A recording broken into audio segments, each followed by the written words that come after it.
அனைவருக்கும் வணக்கம். ரொம்ப ஒரு சந்தோஷமான மகிழ்ச்சியான செய்தி. இன்னைக்கு சுசீந்திரத்துல கன்னியாகுமரி மாவட்டம் சுசீந்திரத்துல இந்து சமய அறநிலையத்துறையினுடைய அமைச்சர் சேகர் பாபு ஒரு கோயில் நிகழ்ச்சிக்கு போயிருக்காரு. அங்கிருந்த பக்தர்கள் எல்லாம் சேகர் பாபுக்கு எதிராக பாரத் மாதா கி ஜெய், வெற்றிவேல் முருகனுக்கு அரோகரா, வெற்றிவேல் வீரவேல்னு கோஷம் போட்டிருக்காங்க. உடனே மனுஷன் செம கடுப்பாகி செம டென்ஷன் ஆகி அப்படியே மெரிசல் ஆகி பயந்து போய் வேத்து விறுவிறுத்து கோவத்தினுடைய உச்சியில போய் சோத்த திங்கியா பிய அப்படின்னு கத்திருக்காரு அந்த ஆளு. உண்மையிலே ஒரு அமைச்சர் லெவல்ல இருக்கிற ஒரு ஆளு கடுப்பாகி போய் டென்ஷன்ல சோத்த திங்கான்னு ஒருத்தன் கத்துறான்னா அவனுக்கு எந்த அளவுக்கு உள்ள ஆத்திரம் வந்திருக்கும், எந்த அளவுக்கு கோபம் வந்திருக்கும், எந்த அளவுக்கு பயம் வந்திருக்கும். இதையெல்லாம் ஏற்படுத்தின சுசீந்திரத்தில் இருக்கக்கூடிய அந்த ஹிந்து பக்தர்கள் சங்கிகள் அனைவருக்கும் முதல்ல வாழ்த்துக்கள் வாழ்த்துக்கள் வாழ்த்துக்கள். சூப்பரா பண்ணிட்டீங்க, செமையா மெர்சலா பண்ணிட்டீங்க, வெளுத்துட்டீங்க. இன்னைக்கு சேகர் பாபுவை கதற விட்டுட்டீங்க, வாழ்த்துக்கள். ஆனா ஒரு அமைச்சர் சேகர் பாபு, நீங்க தமிழகத்தினுடைய அமைச்சர், நீங்க அமைச்சர் பொறுப்புல இருக்கக்கூடிய எவ்வளவு ஒரு முக்கியமான பொறுப்பு. அந்த பொறுப்புல இருக்கக்கூடிய நீங்க பொது வெளியில போய் இவ்வளவு மக்கள், இவ்வளவு பக்தர்கள் ஒரு புனிதமான இடத்துல போய் நின்றுட்டு சோத்த திங்கியான்னு கேட்கீங்களே, அது கேட்கறது அசிங்கமா இல்லையா? அந்த வார்த்தையை சொல்றதுக்கே உங்களுக்கு அசிங்கமா இல்லையா? பொதுவா நல்ல குடும்பத்துல பிறந்தா இப்படிலாம் பேச மாட்டான். ஒரு இடத்துல போய் உட்காந்துட்டு சோத்த திங்கியா நல்ல குடும்பத்துல பிறந்தும் பேச மாட்டான். நீங்க ஒரு அமைச்சர், நீங்க சேகர் பாபு, நீங்க எப்படி பேசலாமா? நீங்க போய் இன்னைக்கு சொத்த திங்க அமைச்சர் சேகர் பாபு பேசிட்டு போயிட்டீங்க. இதே கேள்வியா நாளைக்கு பக்தர்கள்லாம் சேர்ந்து திருப்பரங்குன்றத்துல கோயிலுக்கு சதமதனையா தீர்ப்பு வந்திருக்கு, மலை உச்சியில தீபம் ஏத்தலாம் தீர்ப்பு வந்திருக்கு, அதுக்கு ஏன் அப்பீல் போற இந்து சமய அறநிலையத்துறை அமைச்சர் சேகர் பாபு நீ சோத்த திங்கியா அப்படின்னு மக்கள் கேட்டான்னு என்ன சொல்லுவீங்க? யோசிச்சு பாருங்க.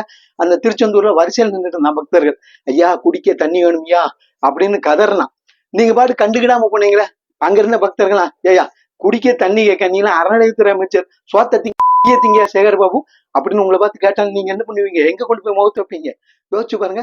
நீங்க இந்து சமய அறநிலையத்துறையுடைய அமைச்சர், இந்து சமய அறநிலையத்துறை அமைச்சர் போய் நின்றுட்டு கிறிஸ்தவ கூட்டத்துல நின்றுட்டு அல்லேலுயா அல்லேலுயா அல்லேலுயான்னு சொன்னீங்களே, அல்லேலுயான்னு சொல்லிட்டு இருக்கீங்க. ஒரு இந்து சமய அறநிலையத்துறை அமைச்சர் இப்படி பேசலாமா, அப்படி சொல்லலாமா?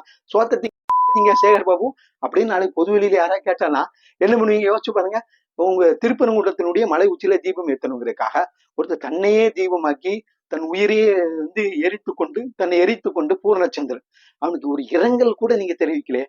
நீ சோத்த திங்க சேகர் பாபு அப்படின்னு பொதுமக்கள் கேட்டானா என்ன பண்ணுவீங்க? யோசிச்சு பாருங்க. பழனியில, திருச்செந்தூர்ல, ராமேஸ்வரத்துல 3 இடத்துல தொடர்ச்சியா பக்தர்கள் வரிசை, கோயிலுக்குள்ள வரிசையில் நின்ற பக்தர்கள் மூச்சு திணறி போய் இறந்து போனான். அவனுக்கு 5 பைசா கூட நிவாரணம் கொடுக்கலையே. கோயில இருந்து எவ்வளவு கொள்ளை அடிச்சுட்டு எவ்வளவு கோடிக்கணக்கான ரூபா உண்டியல் போனா அது இதுன்னு அடிச்சுட்டு போறீங்க. ஒரு 5 பைசா கூட அவன் குடும்பத்துக்கு நிவாரணம் கொடுக்கல. கள்ளச்சாராயம் சேர்த்தவனுக்கு எல்லாம் 10 லட்சம் கொடுக்கீங்களா? கோயில்ல வரிசையில் நின்று சேர்த்தவனுக்கு 5 பைசா கூட கொடுக்கலையே. நீ எல்லாம் சோத்த திங்கியா சேகர் பாபு அப்படின்னு மக்கள் கேட்டேன்னு என்ன பண்ணுவீங்க? யோசிச்சு பேசுங்க. பொது வெளியில பேசும்போது ரொம்ப கவனமா பேசணும் சேகர் பாபு. நீங்க என்ன வார்த்தையை பிரயோகப்படுத்துறீங்களோ அதே வார்த்தையை நாளைக்கு மக்கள் பிரயோகப்படுத்த ஆரம்பிச்சாங்கன்னா என்ன பண்ணுவீங்க? சோத்த திங்கன்னு கேட்க ஆரம்பிச்சிட்டாங்கன்னா என்ன பண்ணுவீங்க? ஆனா உண்மையிலேயே கன்னியாகுமரி மாவட்டத்தினுடைய சுசீந்திரத்தில் இருக்கக்கூடிய அந்த ஹிந்துக்கள், அந்த சங்கிகள் அனைவருக்கும் சூப்பர், கதற விட்டீங்க.